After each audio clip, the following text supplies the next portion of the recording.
Magandang araw sa ating lahat. Ako po pala si John Stephen A. Mosqueda. Ito po ang aking isinaunang talumpati tungkol sa ating pambansang wika, ating wikang Pilipino.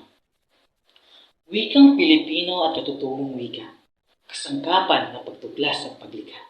Halina't magbalik tanaw sa ating mahal na bansa, ating alalahanin mga katutubot, tayo'y tumingala, palawakin ng sipat, baybay ng salita.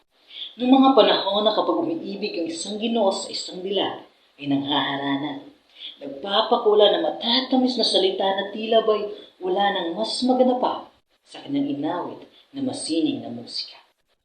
Inang yaman na inang bayan ay walang makakangahas na ito'y babuin at lapastanganan. Paggamit ito'y sa ating bayan ay hindi dapat kahiyaan. Dalisay na Tagalog man ay sa paningin nila ay dingilngig. Sintamis naman ito ng pulot kinapulatan ng aral sa bibig. Ano naman kung lingwahe nila ay kakaiba? Tagalog, Bisaya o Muslim ay wala namang pinagkaiba. Tayo mga kapwa Pilipino pa rin na dapat ngayon nagmamahalan at nagkakaisa para sa ating pambansang wika, ang ating wikang Pilipino. Yun lamang po, maraming salamat.